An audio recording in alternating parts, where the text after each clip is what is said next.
Assalamualaikum warahmatullahi wabarakatuh. Selamat datang di channel Damiri Story. Tentunya masih bersama Mas Dam di sini. Kali ini Mas Dam akan melanjutkan cerita tentang Kuyang Kalimantan bagian 14.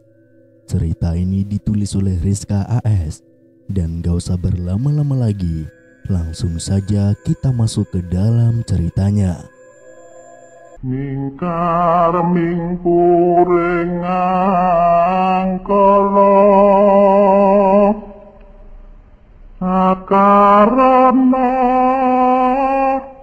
karena marti siwi.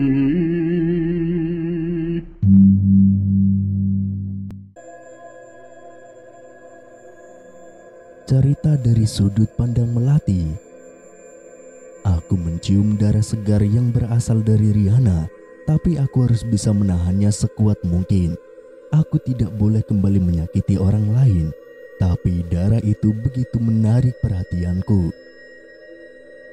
Ayah, tolong Melati ya. Iya nak, kenapa? Ayah terus saja memegangi tanganku, sepertinya ayah sudah tahu. Aku tidak tahan ya. Riana sedang haid. Aku bisa merasakannya. Ayo ayah, kita keluar saja. Aku takut diriku tidak bisa dikendalikan jika terus-terusan di sini. Ya sudah, ayo kita keluar saja. Ayah temani. Kami pun keluar dari kamar dan ayah mengunci kamar dari luar, lalu memasukkan kuncinya ke dalam dari bawah pintu yang bercelah lumayan besar. Aku juga memakai jaket, begitupun dengan ayah karena cuaca malam yang begitu dingin. Aku bahkan membawa selimut juga.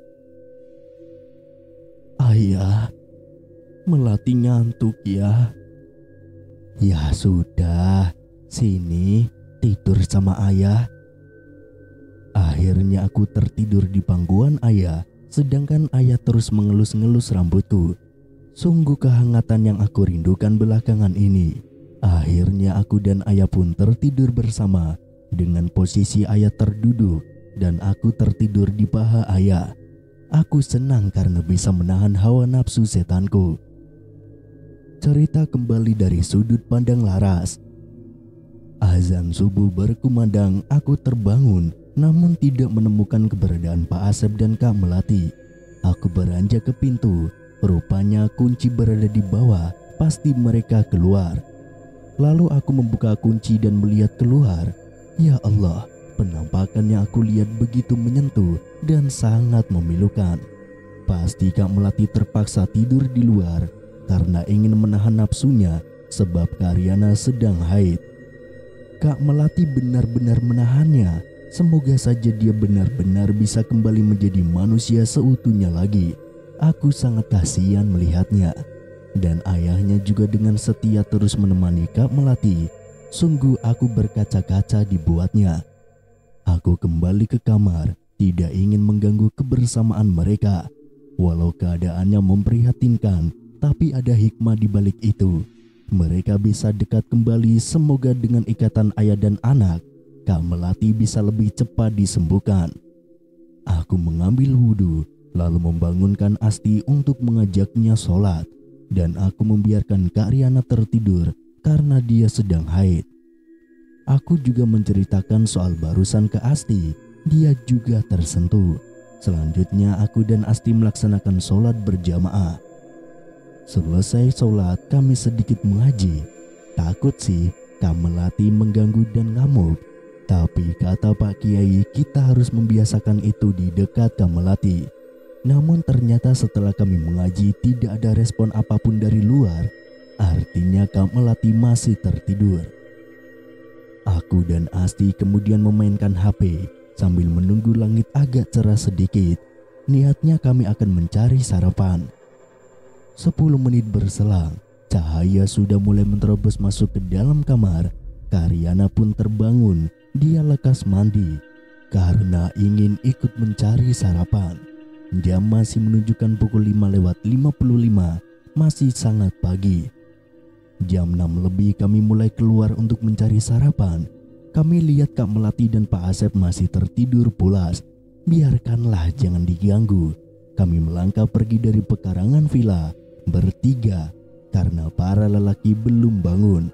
Jika sudah, pasti mereka akan mengintili kami kemanapun kami pergi. Setelah 5 meter berjalan, akhirnya kami menemukan warung nasi uduk. Kami pun memutuskan untuk membeli itu. Kami juga akan makan di sini dan pulangnya akan membawakan untuk yang di sana. Kami memesan 3 piring nasi uduk dengan lauk yang berbeda. Ini semua ditraktir Kak Riana karena jujur, uang aku dan Asti kian menipis. Untunglah Kak Riana orang yang berada, jadi kami bisa saling membantu. Kami pun makan bersama sambil mengobrol hal-hal random. Dan sampai akhirnya nasi kita sudah habis. Kami memutuskan pulang setelah pesanan kami beres dibuatnya. Setelah 5 menit berlalu, akhirnya pesanan pun selesai. Dan total semuanya hanya 49.000. Satu porsinya berarti 7.000. Masih sangat murah. Akhirnya kami pulang. Saat sampai villa, aku lihat Kak Melati dan Pak Asep sudah bangun. Ada Pak Kiai dan ketiga bocah kurcaci juga. Akhirnya kami menghampiri mereka dan memberikan sarapan nasi uduk dan juga gorengan. Kak Melati wajahnya begitu datar, apa dia kembali seperti semula? Pak Kiai, Kak Melati kenapa lagi? Tidak apa-apa. Biarkan saja dia. Kalau siang memang seperti itu. Jadi tidak usah dikhawatirkan. Saya selalu memantau keadaannya. Baik Pak Kiai. Nah, ayah suapin ya. Kak Melati hanya mengangguk. Benar-benar berubah-ubah seperti mood. Kami duduk di gazebo bersama. Kami fokus melihat Pak Asep yang sedang menyuapi Kak Melati. Kami speechless karena kami baru kali ini melihat Kak Melati makan. Ternyata dia makan nasi juga. Aku kira aku yang tidak makan nasi. Saking fokusnya menyaksikan itu, aku sampai terhanyut. Dipanggil-panggil Kak Riana saja aku tidak menggubris. Sampai akhirnya aku ditepuk. Ras, fokus banget sih. Sampai aku panggil-panggil gak nyaut. Awas kesambet loh. Celotehan Kak Riana yang membuatku tersenyum. Ah, maaf Kak. Aku terlalu fokus menyaksikan mereka. Oh iya, kenapa Kak? Itu dipanggil Pak Kiai. Iya Pak Kiai. Kenapa? Maaf, tadi saya tidak fokus. Tolong nak, bawa Nak Melati masuk. Setelah disuapi, biar Pak Asep bisa pulang dulu melihat keadaan istrinya. Baik Pak Kiai. Kami menunggu sampai Kak Melati selesai disuapi. Pandangannya masih kosong, raut wajahnya begitu datar. 5 menit menunggu, akhirnya selesai juga. Kak, masuk yuk. Entah datang angin apa, Kak Melati langsung menurut tanpa sedikit pun penolakan. Pak Kiai hanya tersenyum, pasti ini karenanya. Saya pulang dulu ya Pak Kiai. Nanti saya balik lagi. Saya hanya ingin mengecek keadaan Ajeng di rumah. Iya Pak, tapi Bapak harus bisa sedikit-sedikit menyadarkannya ya Pak. Paham kan maksud saya? Kasihan jika anak Bapak menunggu terlalu lama. Saya paham Pak Kiai. Kalau begitu saya pamit dan saya nitip Melati. Assalamualaikum. Waalaikumsalam. Cerita dari sudut pandang Pak Asep. Saya harus segera sampai rumah. Pasti Ajeng di sana sudah menunggu dan pasti akan marah-marah. Sudahlah, saya sudah biasa diperlakukan seenaknya. gumamku sendiri sambil berjalan. Akhirnya aku sampai juga, dan benar saja, di depan pintu Ajeng sudah menunggu. Dia nampak sangat marah sambil melipat kedua tangan di atas perut. "Dari mana? Pulang jam segini bisa-bisanya, gak izin sama saya lagi." "Maaf Bu, Bapak semalam ngeronda dan ketiduran di pos." "Alah, gak usah bohong Pak. Tadi saya sudah ke sana ngecek dan Bapak tidak ada. Saya juga sudah menanyakan apakah Bapak itu ronda atau tidak. Kata mereka tidak. Ayo jujur, Bapak dari mana, ha?" "Ibu pengen tahu? Ayo, saya kasih tahu di dalam." Aku mendahulinya masuk ke dalam, lalu aku duduk di ruang tamu. Rasanya pegal sekali karena tidur dalam posisi duduk semalam. "Ayo Pak, jujur. Bapak dari mana?" Dia terus saja menekan saya. "Aku habis dari rumah saudara Bu. Lupa tidak bilang dulu karena mendadak di telepon. Katanya tante Bapak sakit Bu." "Benar Pak?" "Iya, benar." "Oh ya Bu, jadi gimana? Mau tidak mengakhiri ini semua?" "Bu, ini semua itu demi kebaikan Melati Bu. Anak kita satu-satunya, anak semata wayang kita." "Ah, tidak mungkin Pak. Itu sama saja Bapak nyuruh saya mati. Tega ya Bapak." "Bu, istighfar Bu. Jangan mementingkan diri sendiri. Ingat anak kita Bu. Anak kita tidak tahu apa-apa. Masa remajanya hancur, hidupnya hancur. Sekarang Melati sudah seperti orang lain Bu. Bu, setiap peristiwa akan ada resikonya. Saya sedih jika ibu pergi, namun saya lebih tidak tega melihat anak saya menderita Bu. Sekali saja pikirkan Melati. Dia lahir dari rahimmu loh Bu. Apa ibu tidak punya rasa menyesal sedikit pun atas perbuatan ibu terhadap anakmu sendiri Bu?" "Lalu saya harus gimana Pak? Saya juga tidak mau mati." "Bu, insyaf Bu, kita cari jalan keluarnya. Insya Allah jika ibu ikhlas akan ada jalannya." Rayuku pada ibu, padahal sebenarnya dia memang akan meninggal jika tidak ada yang bisa dia wariskan ilmunya. "Benar, bisa Pak. Ibu bisa terlepas dari ajian ini tanpa harus ibu mati Pak." "Benar Bu, asal ibu bertaubat dengan bersungguh-sungguh." "Kalau begitu, ibu mau Pak?" "Alhamdulillah, baiklah Bu. Jika memang ibu mau, malam nanti kita ke suatu tempat ya Bu." Cerita kembali dari sudut pandang Laras. Melati kembali tidur saat dibawa ke kamar. Wajahnya begitu anggun berseri.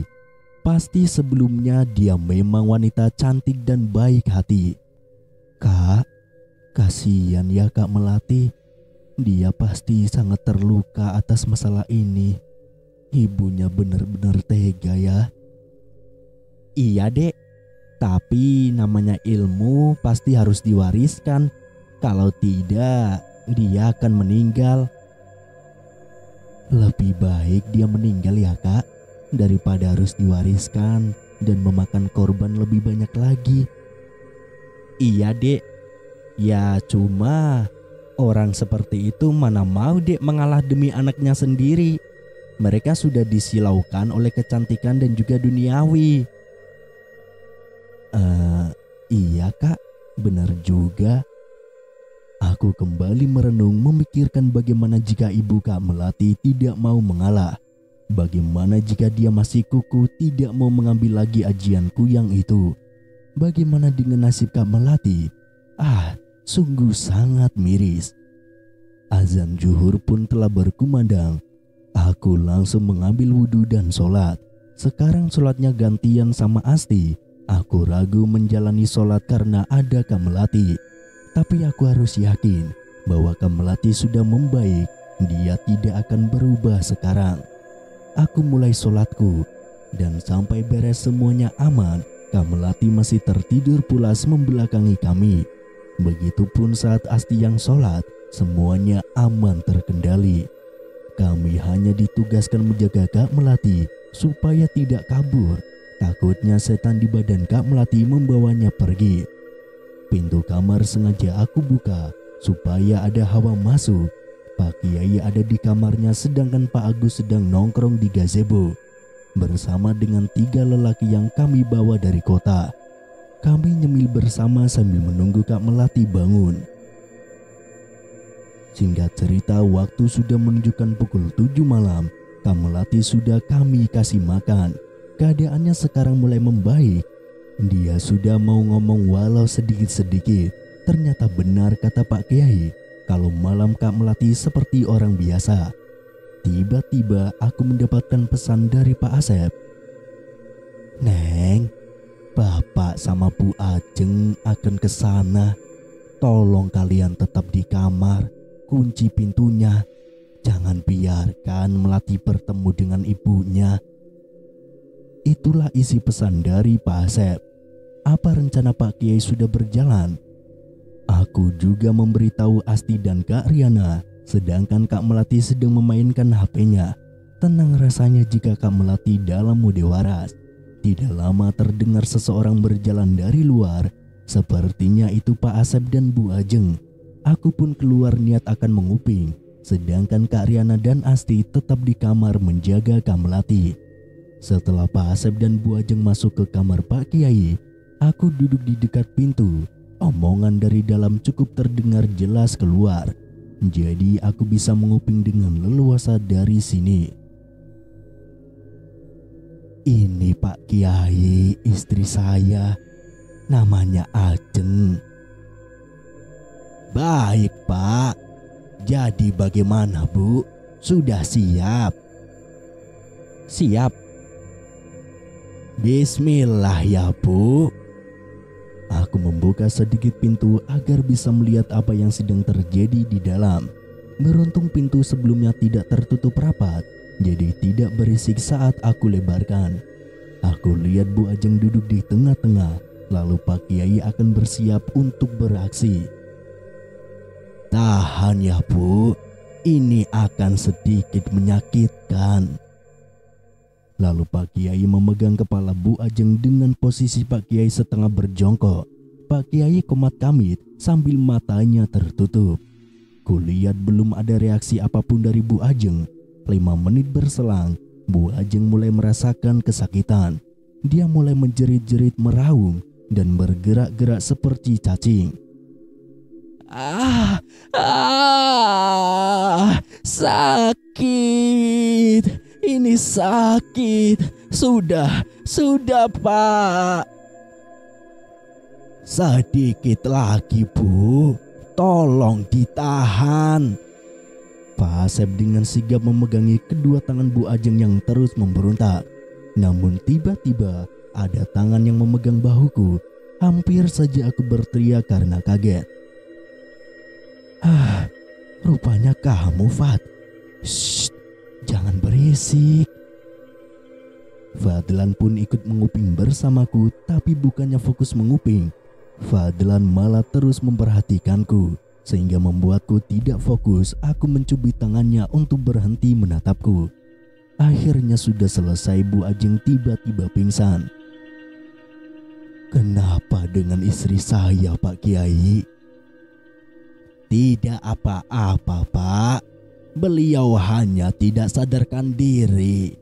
Karena barusan saya habis mengembalikan semua ilmuku yang tertanam di diri Melati. Energinya cukup besar, jadi istri Bapak tidak bisa mengendalikannya.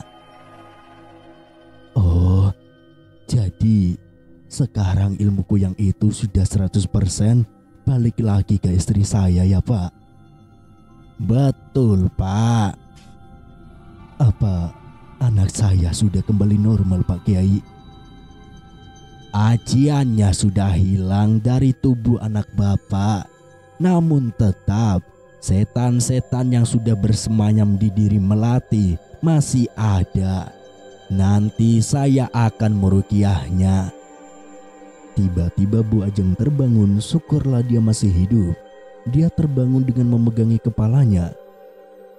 Sekarang ilmu kuyang yang sudah Anda wariskan kepada anak Anda sudah kembali lagi ke Anda.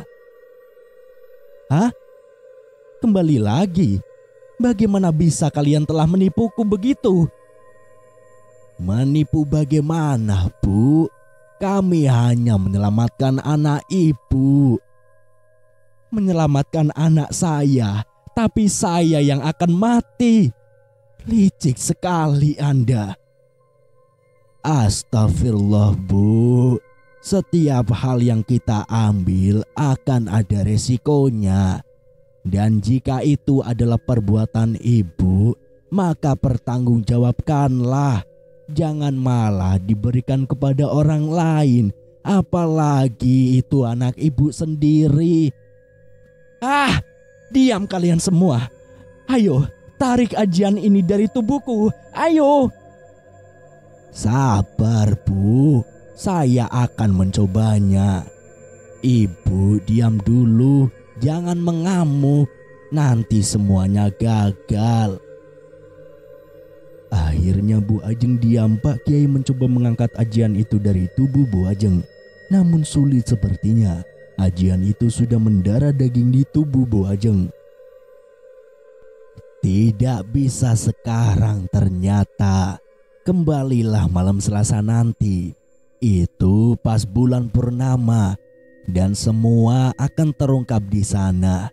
Ibu bisa diselamatkan atau pergi bersama ajian itu. Ah, dasar penipu. Kalian telah mempermainkanku. Setelah berucap seperti itu, lalu Bu Ajeng bangkit dan pergi begitu saja. Sudah, tidak apa-apa, Pak.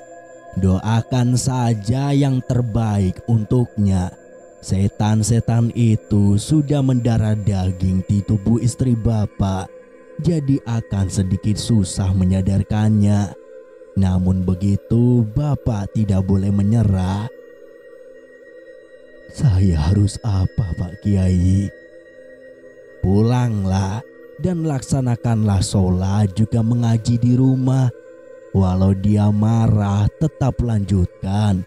Minimal dia sudah sadar sampai malam Selasa, Pak. Karena jika dia tidak sadar, saya takut dia akan meninggal dalam posisi belum bertaubat. Baik, Pak Kiai. Kalau begitu, saya ingin menengok putri saya dulu, Pak Kiai. Bareng saja dengan saya. Sekalian saya akan meruqyah putri Bapak. Baik, Pak Kiai. Mari. Melihat Pak Kiai dan Pak Asep yang hendak keluar, aku buru-buru lari ke kamar dengan meninggalkan Fadlan. Aku lihat Kak Melati sedang bercanda bersama Asti dan Kak Riana. Berarti benar Kak Melati sudah sembuh. Laras, sini gabung. Ajak Kak Melati. Aku sangat berbunga-bunga walau hanya disapa seperti itu. Iya Kak. Baru saja aku duduk, masuklah Pak Kiai dan Pak Asep. Pak Asep langsung menghampiri Kak Melati lalu mengelus rambut Kak Melati. Nak, Pak Kiai mau ngobatin kamu dulu. Iya ya. Siapin kantung kresek ya Pak, ucap Pak Kiai pada Pak Asep. Lalu aku bantu. Kebetulan ada kresek bekas jajanan. Siap ya nak. Siap Pak Kiai. Akhirnya proses ruqyah pun dimulai. Kami menyaksikan dengan penuh penghayatan. Setiap bacaan doa kami dengarkan sampai akhirnya Kak Melati mual-mual. Pak Asep mulai mengadakan kantung kresek di dekat mulut Kak Melati.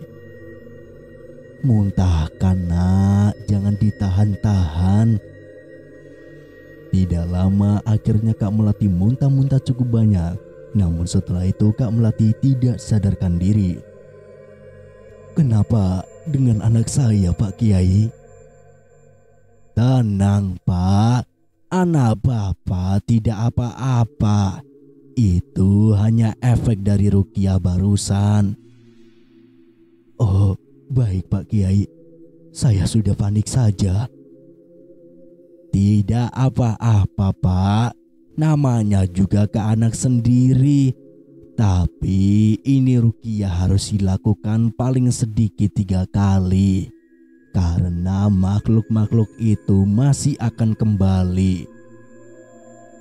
Lakukan yang terbaik untuk anak saya Pak Kiai. Baik Pak.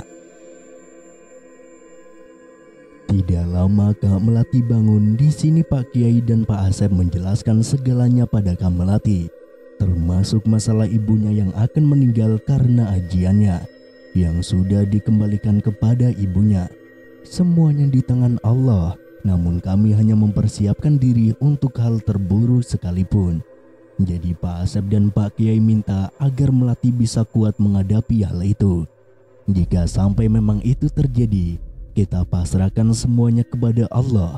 Namun kita hanya bisa berusaha semaksimal menurut kita. Tetap nantinya hanya Allah yang menentukan. Iya ya, Pak Kiai. Saya siap dengan segala resikonya. Saya juga berpikir jika ibu saya masih mempunyai ajian itu, maka akan semakin banyak korban jiwa yang berjatuhan. Saya juga ingin bertaubat Pak Kiai, karena saya juga sudah memakan korban. Ucap Kak Melati sembari menangis menyesali semuanya. Nanti saya bimbing ya nak, untuk kamu menjalani taubat nasuha. Baik Pak Kiai. Ya sudah, ayah izin pulang ya. Kamu di sini saja dulu untuk saat ini, karena di rumah sedang tidak aman. Besok ayah akan kembali. Iya ya, ayah hati-hati dengan ibu ya. Pak Asep hanya mengangguk lalu pergi. Akhirnya Pak Asep pulang ke rumah tepat pukul 12 malam. Saat sampai rumah dia tidak menemukan istrinya. Saat masuk kamar dia melihat tubuh istrinya yang tergeletak di lantai. Astagfirullahaladzim. Padahal ini belum waktunya dia memburu. Kemana dia? Pak Asep menunggunya sambil membaca Al-Quran saat sosok kepala itu masuk. Tiba-tiba saja menyerang Pak Asep. Astagfirullah Bu, sadar, ini Bapak Bu. Mengapa Bapak mengaji ha? Iya maaf Bu, tadi Ibu tidak ada di sini.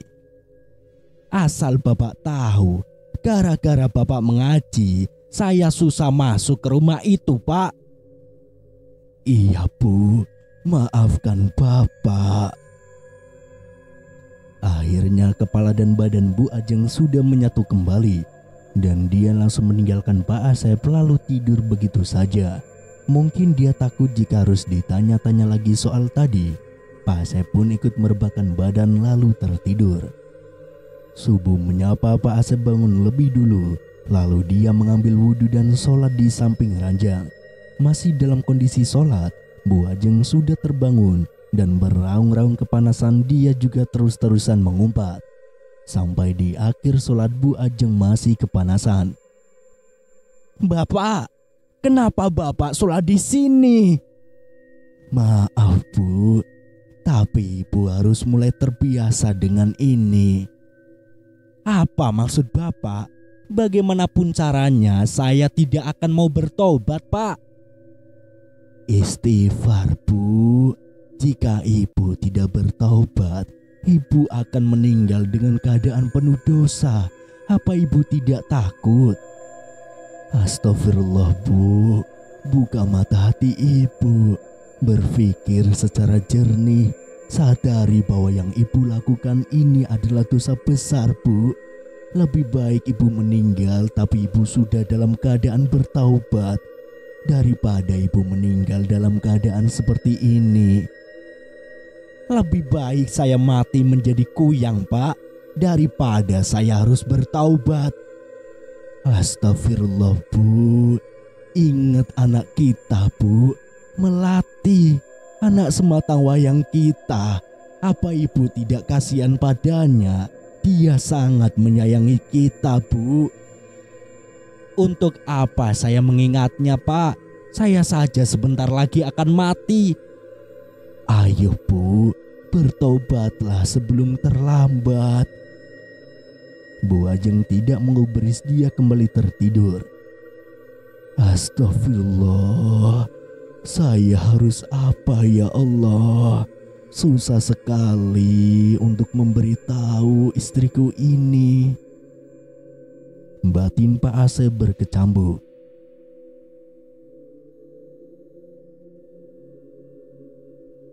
Bersambung.